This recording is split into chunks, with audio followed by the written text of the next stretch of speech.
বাঙালির রবিবার আর পাতে ইলিশ, এর থেকে সুন্দর কম্বিনেশন আর কি হতে পারে? বর্ষাকালে আগস্ট মাসে একটুখানি ইলিশ তো হবেই। তো আজকে সানডেটা একটু অন্যরকম, বাড়িতেই থাকছি আর দুপুরের জন্য রান্না করছি ইলিশ মাছের ভাপা।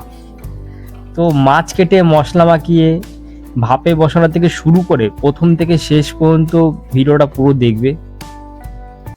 হ্যালো বন্ধুরা, welcome back to my blog. তো আজকে রবিবার, আজকে একটু বাড়িতে আছি। তো আজকে একটু জমিয়ে খাওয়া দাওয়া হবে অনেক দিন পর। এমনিতে বর্ষাকাল, আগস্ট মাস, তো ইলিশ মাছ খেতে ইচ্ছে করছে, কেননা বর্ষাকালে ইলিশ মাছটাই সব থেকে ভালো খায়, বাঙালি ভালো খায়। তো আমি অ্যাকচুয়ালি মাছ খাই কম, মানে মাছ খাই না বলতে গেলে, কিন্তু ইলিশ মাছটা হলে আমি একটু খাই। তো আজকে বাবা বাজারে গেছিল, তো বাজার থেকে ইলিশ মাছ নিয়ে এসছে। তো বেশ বড় সাইজেরই ইলিশ মাছ আমি দেখলাম, আর তাই মা বলল যে আজকে ইলিশ ভাপা করবে। তো দেখা যাক, চলো গিয়ে দেখে আসি ইলিশ ভাপাটা মা রান্না করছে। তো কেমন রান্না করছে, কীভাবে রান্না করছে তোমাদের দেখাই। তো বন্ধুরা, আমি তোমাদের এই এখন দেখাচ্ছি ইলিশ মাছে ভাপা বসানো হচ্ছে। সমস্ত মশলা দিয়ে মাখানো হয়ে গেছে মাছে, আর ওপরে মা এই লঙ্কাগুলো দিয়ে দিল। আর তোমাদের প্রথম থেকে দেখালাম না মাছ কাটা থেকে শুরু করে, কেননা বাবা কেটেই নিয়ে এসেছিল মাছটা। আর এবার দেখতে পাচ্ছ মা সর্ষে বাটা সব কিছু দিয়ে দিচ্ছে ভালো মতন মাখিয়ে। এরপর আমরা একটুখানি বসাবো ভাপাতে। তো এই দেখতে পাচ্ছ কালারটা খুবই সুন্দর লাগছে, মা লঙ্কা দিয়ে ভালো মতনভাবে সাজিয়ে দিচ্ছে। আর সর্ষে বাটা দেওয়া হয়ে গেছে, আর এখন দেখো সর্ষের তেল দিচ্ছে। তো এই সর্ষের বাটা আর সর্ষের তেল একটা মানে, আর সঙ্গে কাঁচা লঙ্কা, তো এই কম্বিনেশনটা মানে এত সুন্দর একটা মানে গন্ধটা মানে অ্যারোমাটা লাগছিল, মানে কি বলবো তোমাদের, তোমরা না পেলে বুঝতে পারতে না যে এত সুন্দর গন্ধটা। তো এখন এই ওপরে চাপিয়ে দিলাম, এখন ভাপা হবে।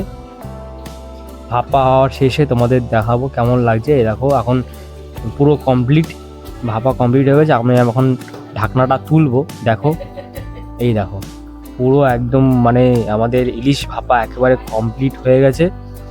আর দেখতে পাচ্ছ একটা মানে একটা দারুণ একটা কালার হয়েছে। আর মানে তোমাদের কি বলবো, তোমরা এই যে গন্ধটা মানে বেরোচ্ছিল, সেই গন্ধটা মানে মানে নাকে আসলে আমার জিভে জল চলে আসছে, এত সুন্দর একটা অ্যারোমা একটা মানে লাগছিল, মানে গন্ধটা এত সুন্দর লাগছিল। বেশ একটুখানি তোমার সর্ষের যে একটা গন্ধ, সাথে সর্ষের তেল প্লাস কাঁচা লঙ্কার গন্ধ। আর এই যে দেখতে পাচ্ছ এই হচ্ছে ইলিশ মাছ ভাজা, ইলিশ মাছ ভাজা তেল।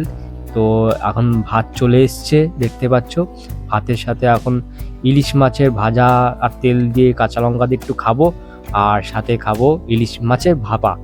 তো আজকে শুধু এই দুটো দিয়েই লাঞ্চটা করব, কেননা কোনো কিছু মাংস হোক বা আমার মাছ ভালো কিছু হলে আমি এক্সট্রা আর কোনো তরি তরকারি আর নিতে পছন্দ করি না। কেননা আমি বেসিক্যালি এক পদের বা দু পদের খেয়ে মানে ছোটোবেলার থেকে অভ্যস্ত, আমি ওর থেকে বেশি খেতে পারি না, আর আমি মানে পছন্দ করি না। তো দেখতে পাচ্ছ ইলিশ মাছের তেল দিয়ে এখন একটুখানি আর প্লাস ইলিশ মাছ ভাজা দিয়ে আজকে প্রথম খাওয়াটা শুরু করব। সাথে আছে কাঁচা লঙ্কা, আহা গরম ভাত, এরকম একটা ইলিশ মাছের তোমার তেল দিয়ে আর ভাজা দিয়ে খেতে তোমরা কে কে ভালোবাসো অবশ্যই কমেন্টে জানাবে। তো আমার তো বেশ ভালোই লাগে। আমি মাছ খুব একটা খাই না, তবে ইলিশ মাছ হলে আমি ছাড়ি না, কেননা ইলিশ মাছটা আমার খুবই মানে ফেভারিট একটা মাছ। তো এই দেখতে পাচ্ছ ইলিশ মাছ ভাপা আমি এখন পাতে ঢেলে নিচ্ছি। আর মাছের সাইজটা দেখো, ও একেবারে দারুণ মাছ। তোমাদের কি বলবো, মাছের টেস্টটা এত সুন্দর ছিল, মানে আমি অনেক দিন পর এরকম একটা মানে সুন্দর একটা টেস্ট যুক্ত একটা মাছ আমি খেলাম অনেক দিন পর। তো তোমাদের এলাকায় ইলিশ মাছের দাম কেমন সেটা তোমরা কমেন্টে অবশ্যই জানিও।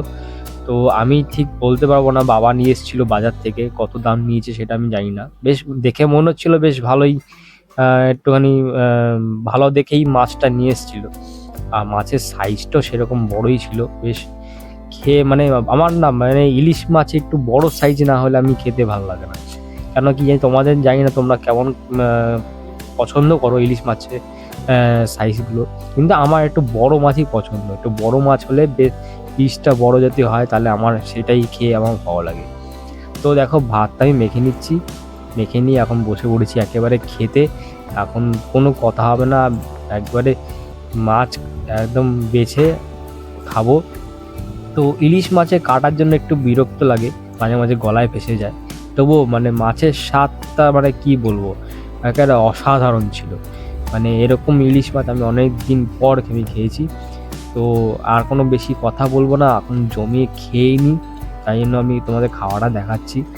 এই দেখো ইলিশ মাছটা ভাঙছি, একবার নরম তুলতুলে একেবারে মাছটা, আর ভাতের সাথে মিশিয়ে একেবারে দারুণ লাগছিল। আর সাথে সর্ষে বাটা দিয়ে মানে যে মশলাটা, ইলিশ ভাপা মানে যে মশলাটা ছিল, সেই মশলাটা দিয়ে খেতে ভাতটা হেভি